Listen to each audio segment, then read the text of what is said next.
మనమేమిటో మనకు తెలుసు. ఆత్మవిశ్వాసం చాలా ముఖ్యం. ఆ విశ్వాసంతో నువ్వు ముందుకు దూసుకెడితే ప్రకేళికలన్ పగిలింపరమ్మికన్, అన్ని రకాల పజిల్స్ ప్రకేళికలన్నింటినీ ఛేదించుకొని మనం ముందుకు వెళ్ళగలం ఖచ్చితంగా. అటువంటి ధైర్యం రాష్ట్ర ప్రభుత్వాధినేతకి ఇప్పటికీ ఉంది. మనందరికీ కూడా అటువంటి ధైర్యం మనకు కలగాలి. ఆయన ధైర్యమే ఆయనకి శ్రీరామ రక్ష, ఆయన ధైర్యమే మనకి శ్రీరామ రక్ష.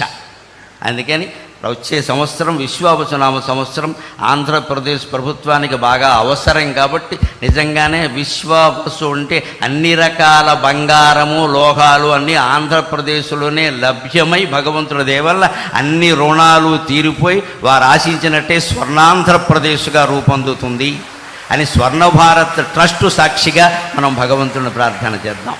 స్వర్ణం ఉన్న చోట స్వర్ణమే ఉంటుంది. ఇది స్వర్ణాంధ్రప్రదేశ్ సాధించాలి అంటున్నది స్వర్ణ భారత్ ట్రస్ట్లో. నాకు నిన్న ఈ ట్రస్ట్ గురించి కూడా ఒక్క వార్త నిన్ననే పేపర్లో చూసి ట్రస్టు అధిపతులకు నేను నమస్కారం చేసుకున్నా.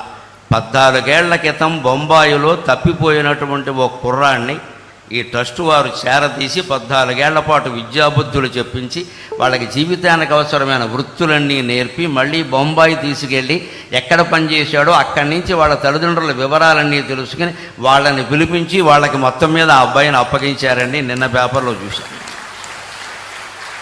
అందుకని మా అమ్మాయి ఇలాంటిదైనా దీప గారిని నేను ఆశీర్వదిస్తూ ఉన్నాను. నిజంగా ఇంత ట్రస్టు నడుపుతూ ఇంతటి మంచి కార్యక్రమాలు చేస్తూ నేను చూసి ఈ ట్రస్టు ఇంత గొప్పదా, దీనిగా నేను వెళ్ళబోతున్నదని నేను చాలా సంతోషించాను. నిజంగా దీన్ని ఆదర్శంగా తీసుకుని మనం స్వర్ణాంధ్రప్రదేశ్ నిర్మాణానికి ఎంత చేయాలో అంతా చేద్దాం. ప్రభుత్వానికి పూర్తిగా సహకరిద్దాం అన్ని విధాల.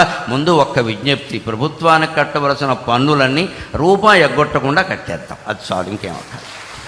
అది ఒక్క పని మనం చేసి మళ్ళీ ఏమండి నాకు అవకాశం ఊరికే గోక్కుండా మనం మొత్తం అన్నీ కట్టేస్తే అన్ని ప్రభుత్వాలు బాగానే నడిస్తే. పూర్వం నుంచి ప్రభుత్వాలు పన్నుల మీద ఆధారపడి నడిచే. అందుకని అవన్నీ మనం సక్రమంగా ఏదీ లోటు చేయకుండా కట్టేస్తే అన్నీ బాగుంటాయి. అటువంటి చిత్తశుద్ధి నిజాయితీతో జీవించడానికి, సత్యానికి ధర్మానికి కట్టుబడి ఉండడానికి నా ఈ ప్రవచనం ఏమాత్రం ఉపయోగపడినా నేను ధన్యుణ్ణి. నాకు ఈ 4 మాటలు నేర్పిన మా అమ్మ ధన్యురాలు. స్వస్తి. చాలా చాలా సంతోషం.